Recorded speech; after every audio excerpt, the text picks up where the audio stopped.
line. We could make the adventure line go somewhere new. Yes, yes, that's what the fans want. Let's do it.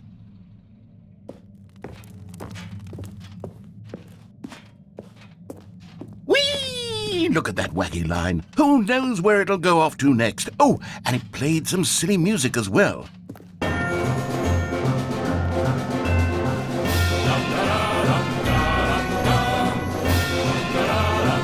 Now this is what the Stanley Parable is all about. Don't you remember all those great jokes from the original dialogue? Also, Stanley is addicted to drugs and hookers.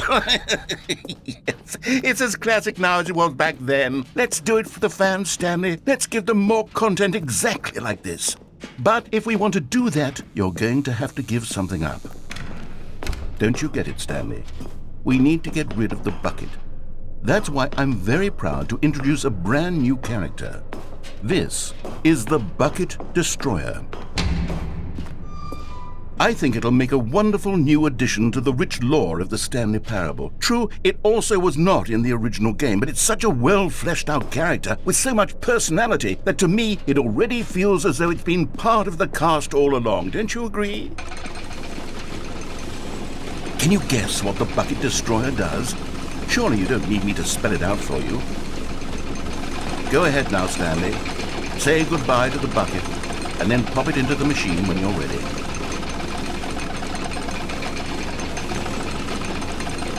Now listen to me. It's crucial that you give it the bucket.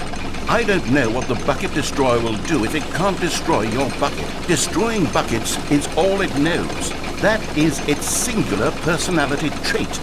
Sure, I can hear you saying, how does a character with only one personality trait deserve to join the pantheon of beloved Stanley Parable characters? Well, you see, if you were to really explore the Bucket Destroyer, you would see that its desire to crush buckets is so densely loaded with complexity and nuance that it's really like 10 personality traits. What other object in this game can you even say that about? The broom closet? Certainly not. I wonder what sort of Bucket Destroyer merchandise the fans will be clamoring for after this. Okay, the Bucket Destroyer is getting very upset now. You'll have to hurry and feed it. We can't get back to the classic Stanley Parable characters like the Adventure Line or the Bucket Destroyer until you crush that damn bucket. Quickly now, the fans are waiting. Do it, the fans, Stanley. Give the fans what they want. Hurry and...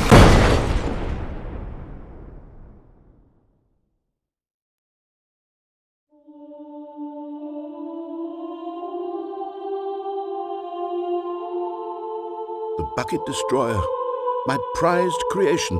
You had so much potential. We were going to do such marvelous things with you, tell such spellbinding stories about you. All of it squandered now.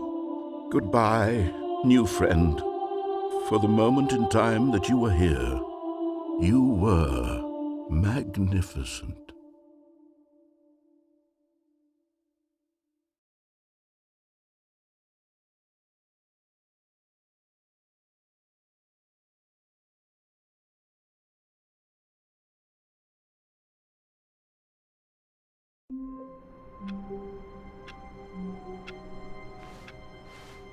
All of his co-workers were gone. Oh, please. Are you really just doing this for the trophy? Click a door 5 times? Is that all you think a trophy is worth? No. I can't just give these merits away for such little effort. A measly 5 clicks? Now, suppose you were to click the door 20 times. I would say that's the kind of effort that warrants recognition. I have to say, I'm still not feeling the satisfaction of witnessing true effort for a noble cause. Perhaps 50 clicks will do it. Yes, almost certainly 50 clicks.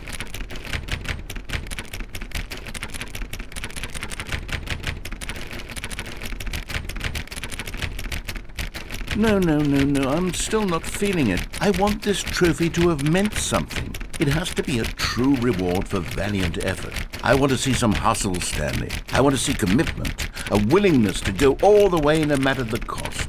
Why don't you go put 20 clicks into door number 417?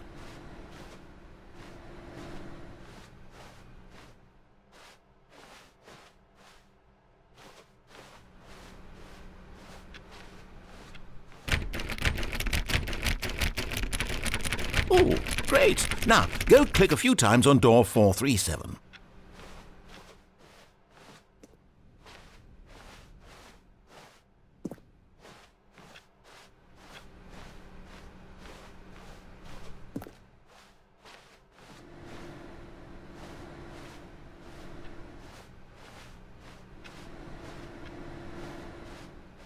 Excellent! I think we're getting somewhere. Now, door 415. Let's give it 10 clicks or so.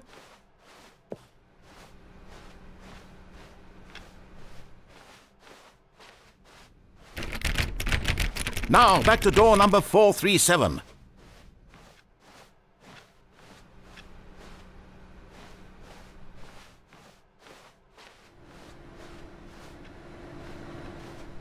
Let's see. How about you click on, well, I don't know, the copy machine? All right, back to room 417. I'm really feeling it now. I think we're getting somewhere. Okay, now go climb on employee 419's desk. Yes! This is great! You're putting it all on the line, Stanley. I like that. All right, let's keep it up. Go give me a few clicks on door 416. We've almost got it! Now the copy machine, do that one again!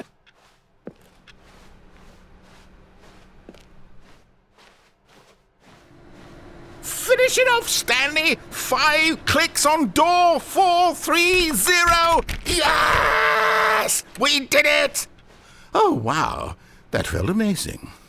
Oh, you really earned it, Stanley. Nothing could hold you back. Yes, I'm very proud of how far we've come today.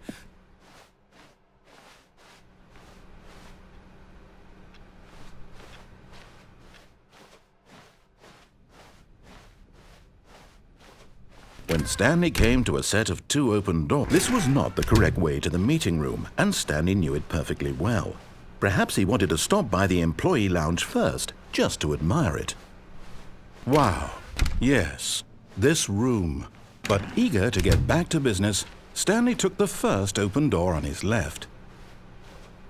And so he detoured through the maintenance section, walked straight ahead to the opposite door, and got back on track.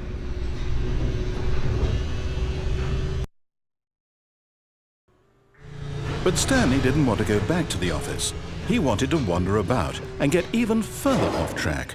So now in order to get back, he needed to go, from here it's, oh, no, it's to the right, my mistake. No, not the right. Why would I have ever said it was to the right? What was I thinking? It's clearly... Oh dear, would you hold on for a minute, please? Now, let's see. We went down right, left, down, left, right. Yep, okay, yes. I've got it now. This story is absolutely, definitely this way.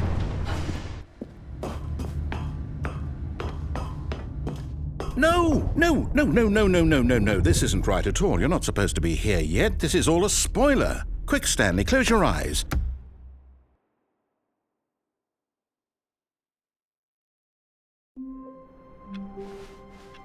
All of his co-workers were gone. What could it mean? Stanley decided to go to the meeting room. Perhaps he had... The bucket made Stanley want to be a better man and a better co-worker. In time, perhaps, he would become both of those things. Stanley clutched the bucket tightly to his chest, and this was not the correct way to the meeting room. But Stanley had felt the bucket calling to him, telling him that the employee lounge was simply the place to be. And here it was. Had the bucket turned out to be correct? Was this better? No, never mind. The bucket was wrong. Stanley took the door on his left to go back, and so the two of them detoured through the maintenance section and walked straight ahead to the opposite door.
Oh, Stanley, can you feel it?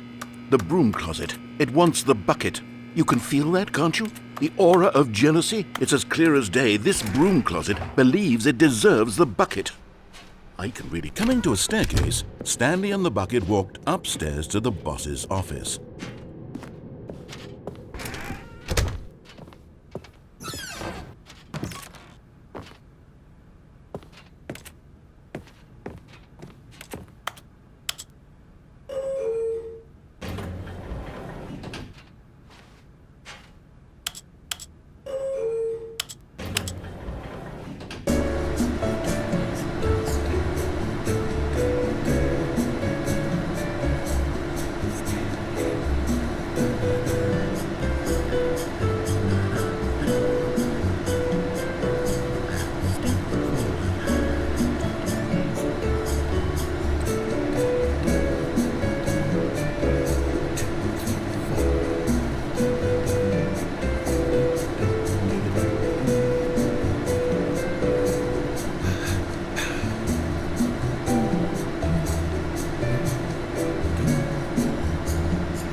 Stepping into his manager's office, Stanley was once again stunned to discover not an indication of any human life.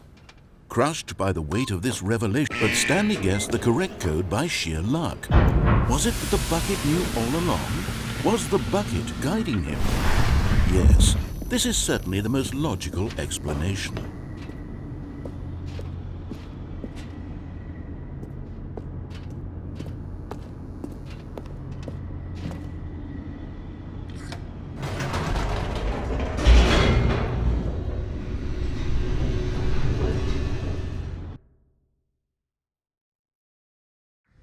The elevator raced downward, plummeting towards an unknown fate. It would be all Stanley could do to keep himself together, if not for the bucket. Soothing him, comforting him, reassuring that in this darkest moment of uncertainty, he would be all right. The bucket is here for you, Stanley. Everything will be fine. Stanley and the bucket walked straight ahead through the large door that read, Mind Control Facility. Although this passageway had the word escape written on it, the truth was that at the end of this hall, Stanley and the bucket would both meet a violent death.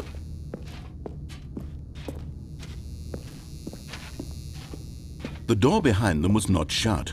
Stanley and the bucket still had every opportunity to turn around and get back on track.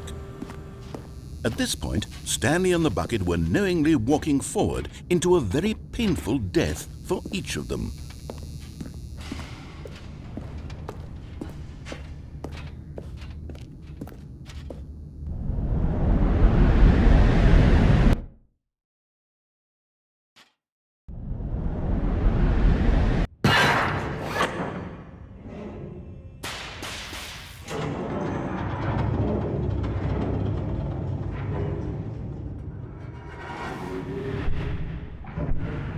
As the machine whirred into motion and Stanley and the bucket inched closer to their demise, Stanley reflected on how meaningless the bucket's warmth and comfort had turned out to be.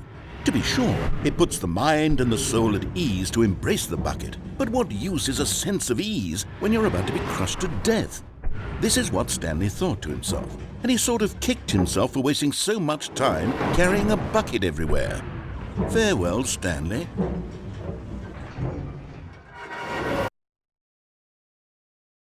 "Farewell, Stanley," cried the narrator, as Stanley and the bucket were led helplessly into the enormous metal jaws. In a single visceral instant, the bucket's life came to an end as it was crushed violently to death.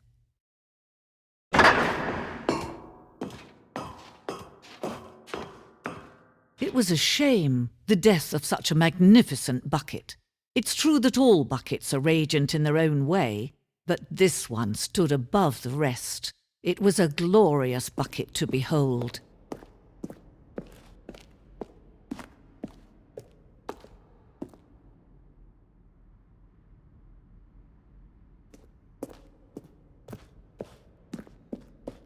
Can you see how arrogant it was for Stanley to take a bucket like this and to claim it for his own? Can you see the hubris that blinded him? Can you see that the bucket is far more noble than Stanley will ever be? No man can own a bucket, and certainly not a bucket as dazzling to behold as this one. It is man who should kneel before the bucket.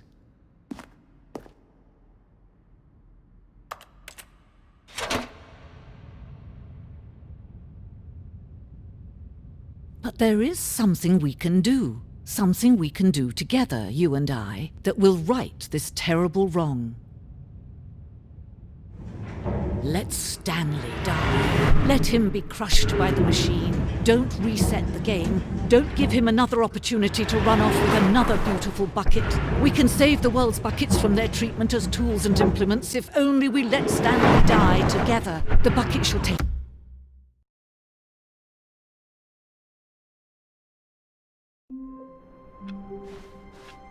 All of his co-workers were gone.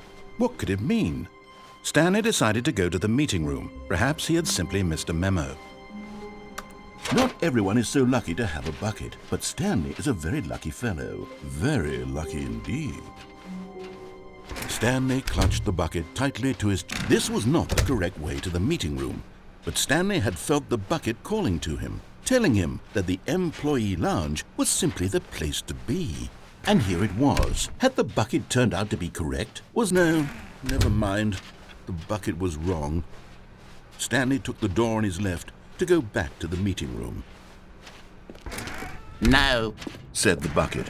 "don't go to the meeting room. Go somewhere else. The cargo lift, yes. Good," said the bucket. "Now ride the lift all the way to the top. There's something up there I need you to do." Stanley did not question why or how this bucket was speaking to him.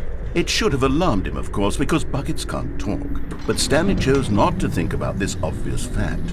He was firmly convinced that the bucket had spoken to him, and he unthinkingly did whatever the bucket asked. "In here," said the bucket. "Go into this dark room over here." Stanley once again obeyed blindly. "Now pick up the phone," said the bucket. "Pick up the phone and it will take us back home, where we can go about life together."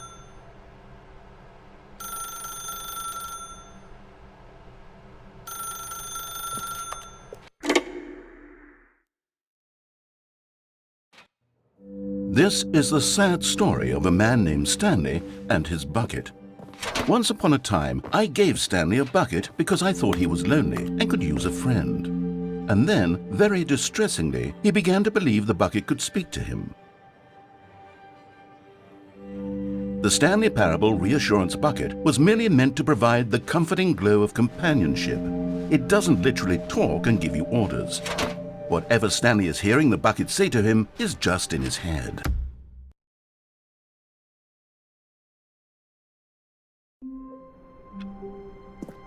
All of his co-workers were gone. What could it mean? Stanley decided to go to the meet. It takes a lot of humility to carry a bucket so magnificent. Stanley clutched the bucket tightly to his chest and entered the door on his left.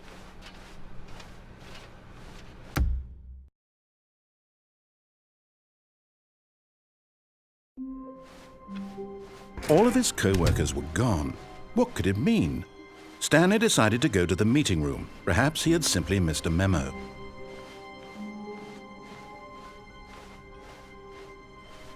When Stanley came to a set of 2 open doors, this was not the correct way to the meeting room, and Stanley knew it perfectly well. Perhaps he wanted to stop by the employee lounge first, just to admire it. Stanley felt lightheaded, butterflies in his stomach. But eager to get back to business, Stanley took the first open door on his left. Stanley was so bad at following directions, it's incredible he wasn't fired years ago.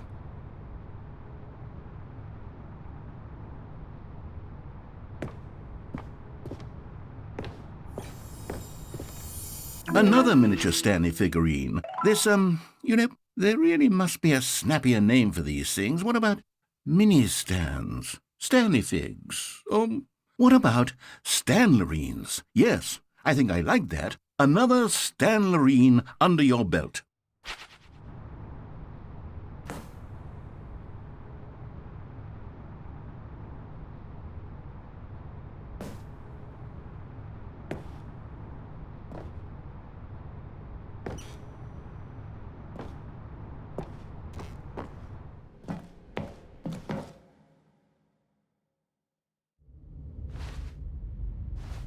Stanley had now gotten himself so far off the beaten path that it seemed the office had begun. So far off the beaten path that it seemed the office had begun. So far off the beaten path that it seemed the office had begun. So far off the beaten path that it seemed the office had begun.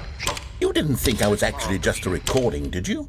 What a silly and trite explanation that would be. All the back and forth between you and me, all the absurd adventures we've been through, and it all turns out I'm just a tape recording? It was all just in Stanley's head. I bet that's the kind of twist you think is revelatory. I bet each and every time you watch a movie where it turns out all to be in the main character's imagination, you must absolutely bolt off the couch in pure shock at the phenomenal and intricate storytelling. It must be so simple to be you. Life being an unending waterfall of surprises and delights. How much more exciting you must find the world than the rest of us do. Now I've become sad. Look what you've done to me. This is all your fault.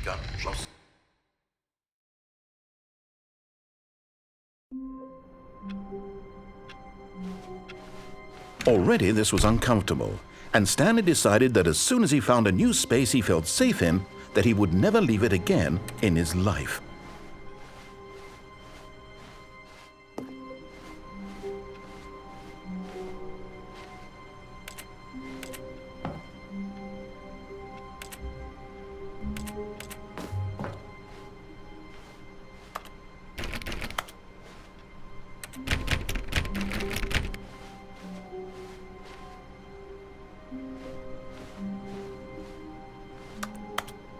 Stanley cradled the bucket in a gentle embrace, protective yet delicate, assertive yet compassionate. Stanley clutched the bucket tightly to his... This was not the correct way to the meeting room, but Stanley had felt the bucket calling to him, telling him that the employee lounge was simply the place to be.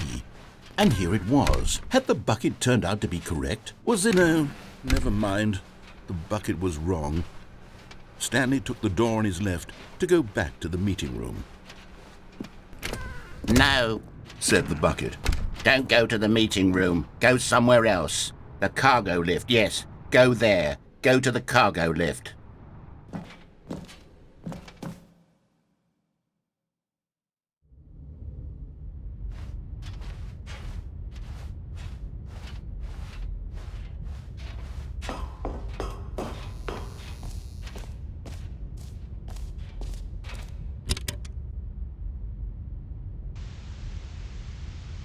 Okay, this is day number 295, tape number... I don't even know. I've lost track. nothing feels real anymore. The longer I study this bucket, the less sense anything makes. The sheer euphoria I feel every time I pick it up. No matter how many times I've done it, it's always the same feeling. And the emptiness in my chest when I set it down, it doesn't make sense. There's no explanation for it. I still haven't figured out why I see the world so differently when this bucket is in my arms. Why everything feels so... What do I do with this treasure? I can monetize it. Yes. It's unthinkable the amounts of money people will pay for even just an hour with the bucket. This is my golden ticket. But I have to be careful, because as soon as this gets out, there's going to be a target on my back. Even now, I don't know who might be trying to get... What's that? Who's there?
All of his co-workers were gone.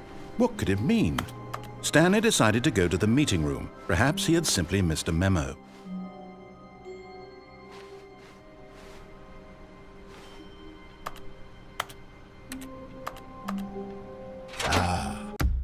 Stanley's back.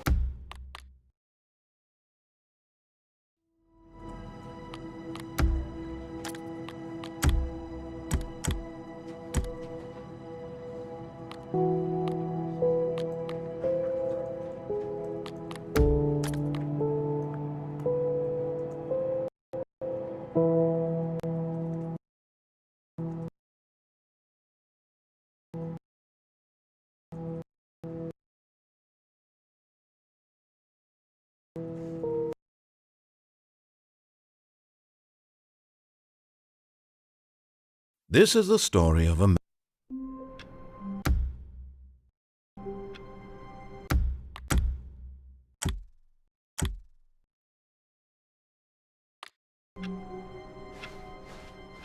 All of his co-workers were gone.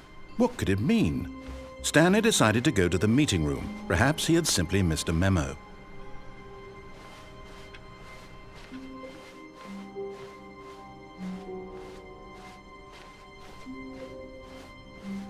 When Stanley came to a set of 2 open doors, he entered the door on his left.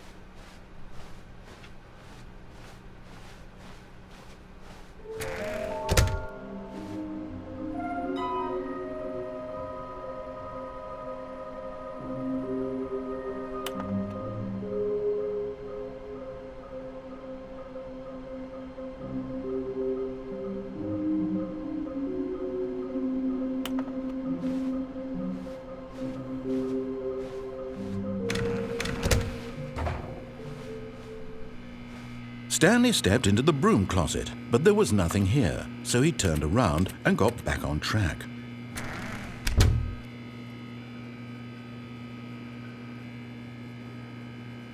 There was nothing here.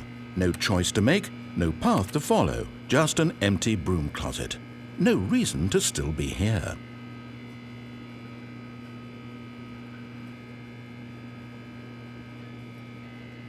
It was baffling that Stanley was still just sitting in the broom closet. He wasn't even doing anything. At least if there was something to interact with, he'd be justified in some way. As it is, he's literally just standing there doing sweet FA.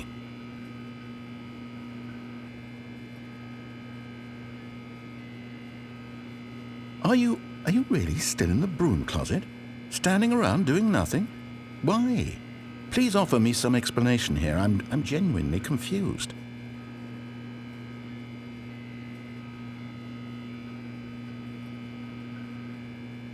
You do realize there's no choice or anything in here, right?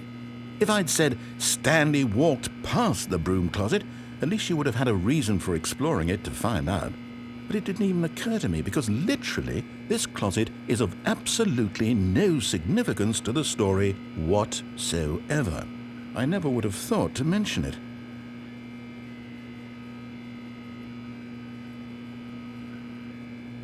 Maybe to you this is somehow its own branching path. Maybe when you go talk about this with your friends you'll say, "Oh, did you get the broom closet ending? The broom closet ending was my favourite." I hope your friends find this concerning.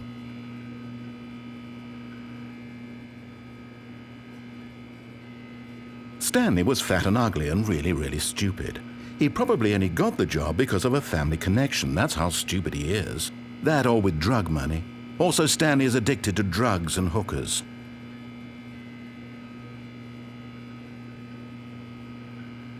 Well, I've come to a very definite conclusion about what's going on right now. You're dead. You got to this broom closet, explored it a bit, and were just about to leave because there's nothing here, when a physical malady of some sort shut down your central nervous system and you collapsed in front of your screen. Well, in a situation like this, the responsible thing is to alert someone nearby so as to ensure that your body is taken care of before it begins to decompose. Hello? Anyone who happens to be nearby?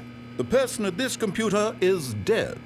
They have fallen prey to any number of your countless human physiological vulnerabilities. It's indicative of the long-term sustainability of your species. Please remove their corpse from the area and instruct another human to take their place, making sure they understand basic first-person video game mechanics and filling them in on the history of narrative tropes in video gaming, so that the irony and insightful commentary of this game is not lost on them. All right, when you've done that, just step out into the hallway.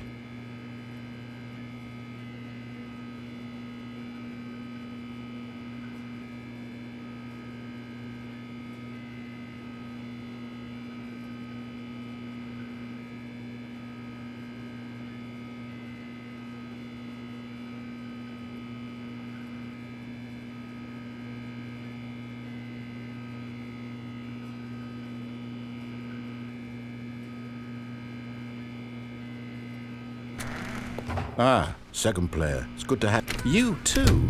Unbelievable. I'm at the mercy of an entire species of invalids. Perhaps there's a monkey nearby you can hand the controls to. A fish? Fungus? Look, you can hammer out the details. I'm not particularly picky. I'll just be waiting for when you're ready to pick up the story again.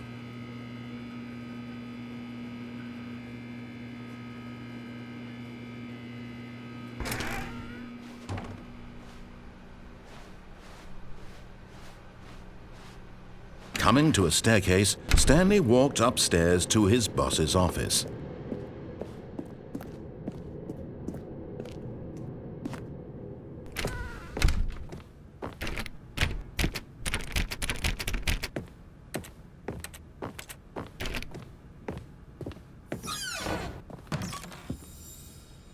Okay, I'm going back to the name of these little Stanley figurines, and now I'm torn between Stanlerines and Figlies. What do you think, Stanley?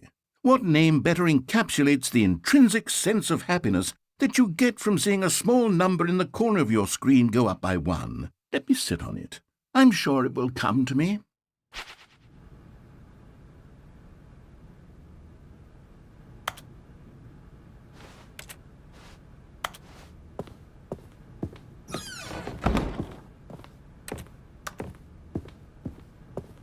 Stepping into his manager's office, Stanley was once again stunned to discover not an indication of any human life.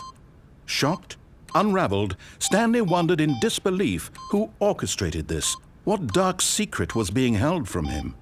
What he could not have known was that the keypad behind the boss's desk. Stanley was in such a rush to get through the story as quickly as possible, he didn't even have a single minute to just let the narrator talk. That kind of anxiety isn't healthy, so he relaxed for a few moments with some calming New Age music.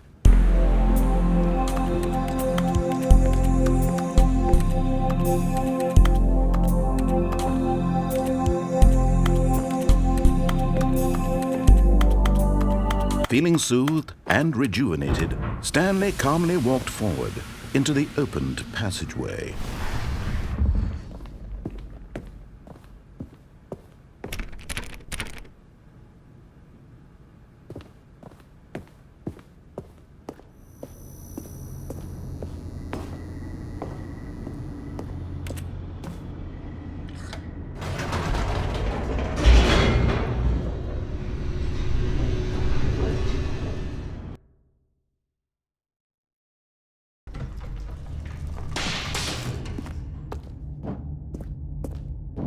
Stanley walked straight ahead through the large door that read Mind Control Facility.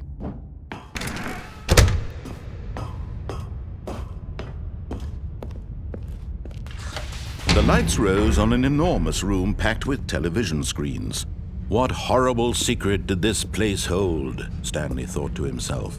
Did he have the strength to find out?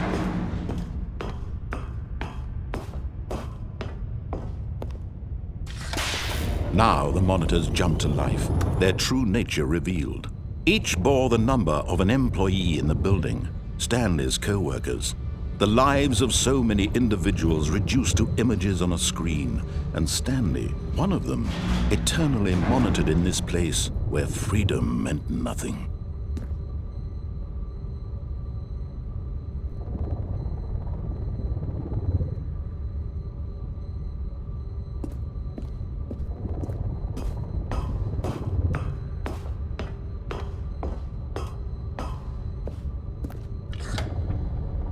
This mind control facility, it was too horrible to believe. It couldn't be true.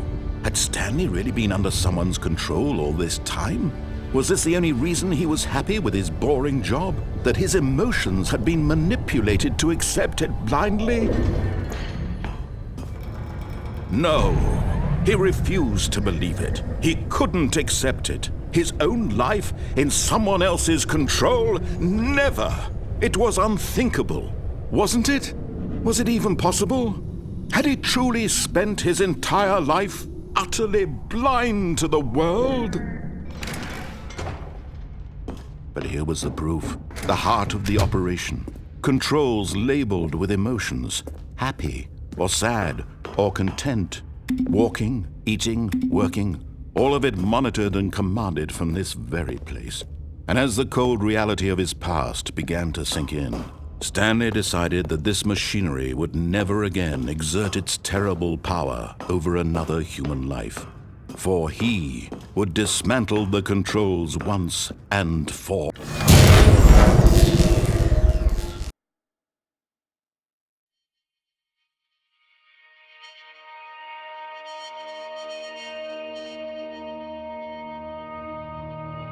Blackness and a rising chill of uncertainty. Was it over? Yes! He had won! He had defeated the machine, unshackled himself from someone else's command. Freedom was mere moments away. And yet, even as the immense door slowly opened, Stanley reflected on how many puzzles still lay unsolved. Where had his co-workers gone? How had he been freed from the machine's grasp? What other mysteries did this strange building hold? But as sunlight streamed into the chamber, he realized none of this mattered to him, for it was not knowledge or even power that he had been seeking, but happiness. Perhaps his goal had not been to understand, but to let go. No longer would anyone tell him where to go, what to do or how to feel. Whatever life he lives, it will be his.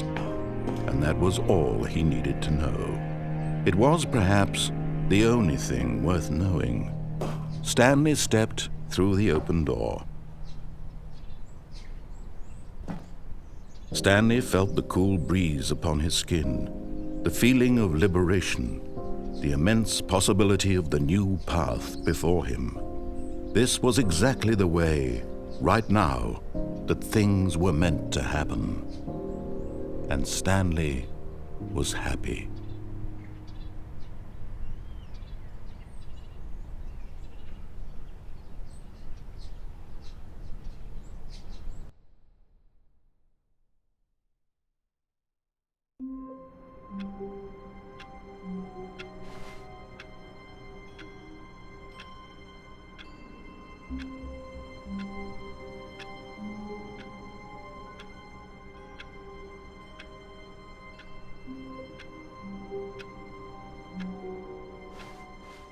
Wait, Stanley thought to himself. Am I sure that the orders stopped coming in? How is that possible? They never stopped. Surely I was mistaken. No, the orders were still missing. For now.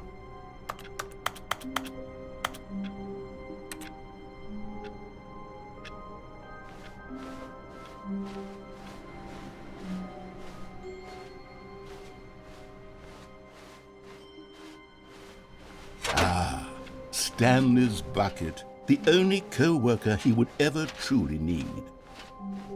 Stanley clutched the bucket tightly to his chest and entered the door on his left.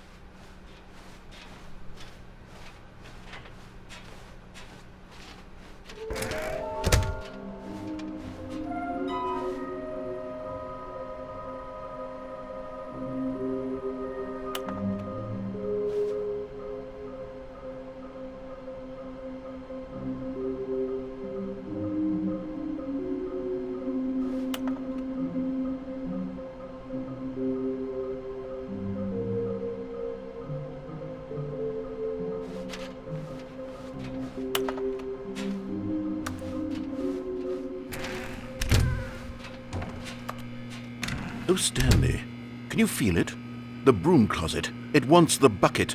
You can feel that, can't you? The aura of jealousy? It's as clear as day. This broom closet believes it deserves the bucket. I can really feel it now.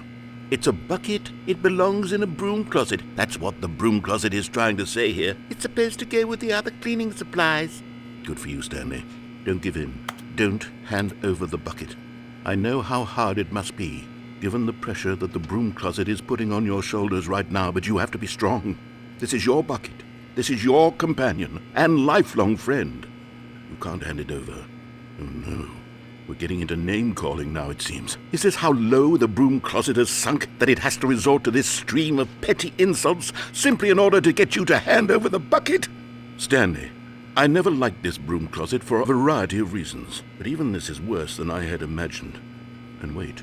Now the broom closet has the gall to imply that you and the bucket are not truly deep and lasting friends, that your relationship is purely superficial and convenient, that your life is so banal and meaningless that you'd feel the same sort of kinship towards any inanimate object which happened to lay in your path in an even partially enticing manner. Well, I never. Go on, Stanley. Lay into it. Really tell the broom closet off for its demeaning comments. Expand on the wide variety of experiences you and the bucket have shared together. Go through each of them point by point. Share your journal entries detailing the rich emotional landscape of your feelings for the bucket as they have changed and evolved over the years. Let him have it.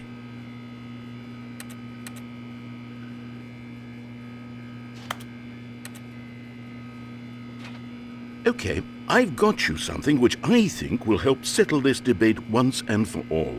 Here we go. There. Now it's settled. No more debate, no more discussion. Take a hike, broom closet, with all your meandering philosophical diatribes about the nature of cleaning supplies and their relationship to broom closets in the natural order of things.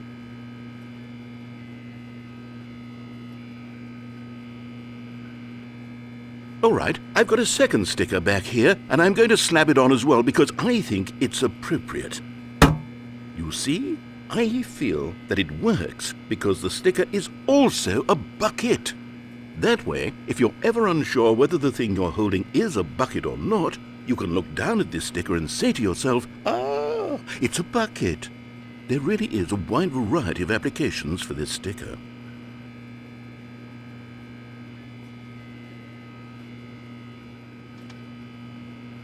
You know what? I could take the name-calling and the dismissal of your kinship with the bucket, but now the broom closet is just giving us a silent treatment, and to be honest, I'm sick of the pettiness on display. You can stay here all you like, but I've had it with this impetulant room of cleaning supplies, easily the most childish such room I've ever been in. I'll see you outside, and we can get on with the story about you and your bucket.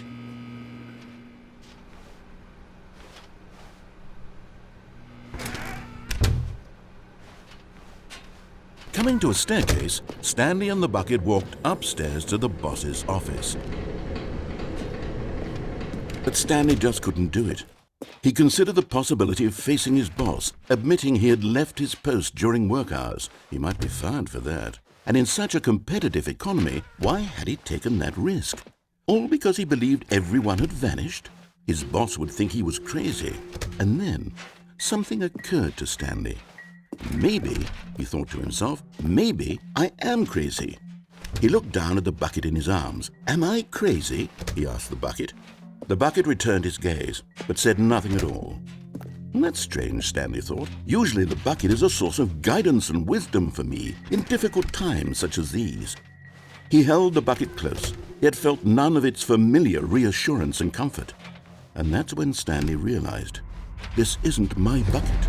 It's just a normal, everyday bucket. Someone else's bucket, perhaps. How did I end up with someone else's bucket? This is all terribly wrong. Surely no good would come from this. Who knows what sorts of bizarre hallucinations Stanley might experience without the psychologically grounding presence of his bucket. And indeed, now he noticed that the rooms were repeating, which was, of course, very odd.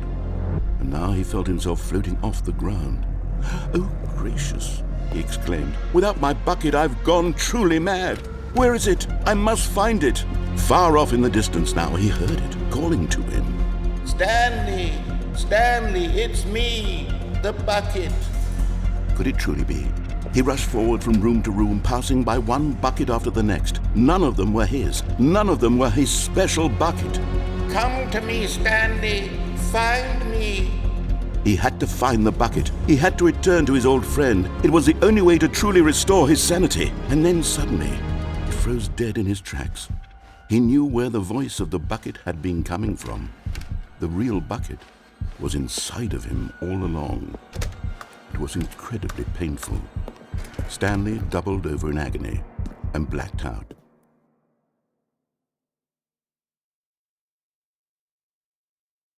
This is the story of a woman named Marianne.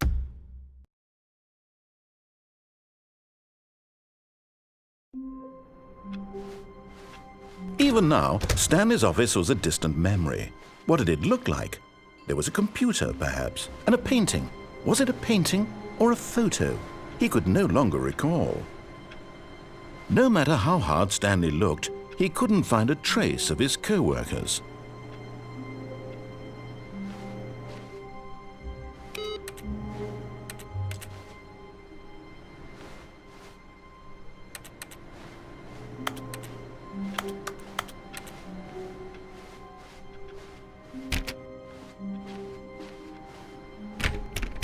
Oh, please. Are you really just doing this for the trophy? Click a door 5 times? Is that all you think a trophy is worth? No. I can't just give these merits away for such little effort. A measly 5 clicks? Now, suppose you were to click the door 20 times. I would say that's the kind of effort that warrants recognition.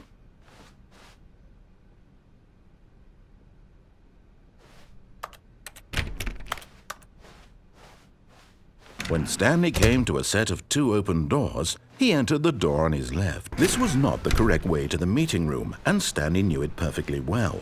Perhaps he wanted to stop by the employee lounge first, just to admire it. And here it was, the lounge. But eager to get back to business, Stanley took the first open door on his left. Stanley was so bad at following directions, it's incredible he wasn't fired years ago. Look, Stanley, I think perhaps we've gotten off on the wrong foot here. I'm not your enemy, really, I'm not. I realize that investing your trust in someone else can be difficult, but the fact is that the story has been about nothing but you all this time. There's someone you've been neglecting, Stanley. What? Really? I was in the middle of something. Do you have zero consideration for others? Are you that convinced that I want something bad to happen to you? Why, I don't know how to convince you of this, but I really do want to help you, to show you something beautiful. Look, let me prove it. Let me prove that I'm on your side. Give me a... You're getting close now, Stanley. You've nearly gotten all of the Figler anlarines. Very soon, you'll collect the last one, and then the first number will equal the second number, and that will be it. We'll be different people by then. Different in the sense that we used to have none of them, and now we have them all. You can't go back to when you had no Figler anlarines. None of us can. Now listen carefully, this is important. Stanley walked through the red door. Aha, perhaps you misunderstood. Stanley walked through the red door. I still don't think we're communicating properly. Stanley walked through the red door. Oh, thank God you are willing to listen to me. Do you see that I really have wanted you to be happy all this time? The problem is all these choices. The two of us always trying to get somewhere that isn't here. Running and running and running, just the way you're doing right now. Don't you see that it's killing us, Stanley? I wanted to stop. We would both be so much happier if we just stopped. And I think I have a solution. Here, let me show you.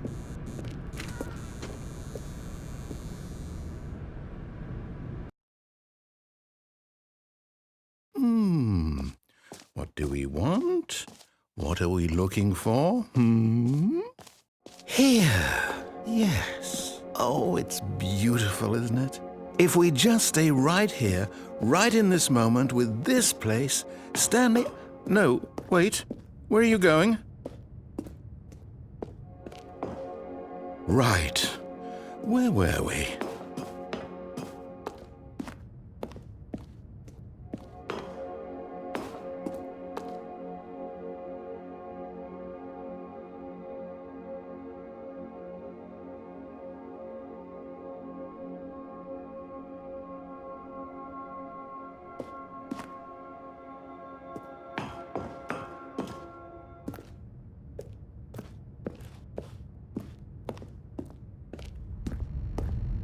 Oh, no. Stay away from those stairs. If you hurt yourself, if you die, the game will reset. We'll lose all of this. Please, no, Stanley, let me stay here. Don't take this from me. Please, Stanley, think about what you're doing. No! Oh, no. No, what are you doing, Stanley? Please, I'm asking you not to take this away from me. I can't go back to what I was before. If you die, we'll both go back. Why are you doing this?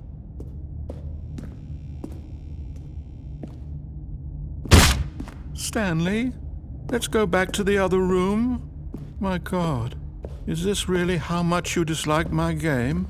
That you'll throw yourself from this platform over and over to be rid of it? You are literally willing to kill yourself to keep me from being happy. Am I reading the situation correctly?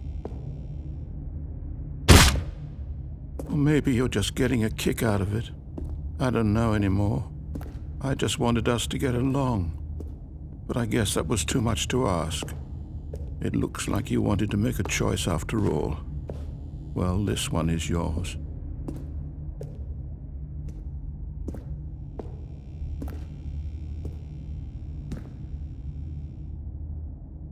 Is it over?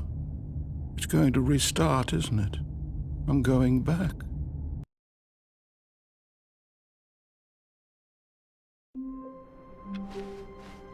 Someone was following Stanley. He was sure of it. If he checked over his shoulder now, he would surely catch them. It was only a matter of time.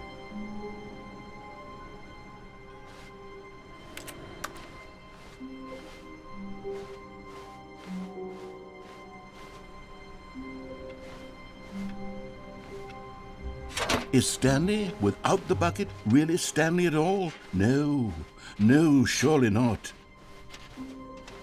Stanley clutched the bucket tightly to his... This was not the correct way to the meeting room, but Stanley had felt the bucket calling to him, telling him that the employee lounge was simply the place to be. And here it was. Had the bucket turned out to be correct? No, never mind. The bucket was wrong. Stanley took the door on his left to go back to the meeting room. No, Said the bucket. don't go to the meeting room. Go somewhere else. The cargo lift. Yeah, good. Said the bucket.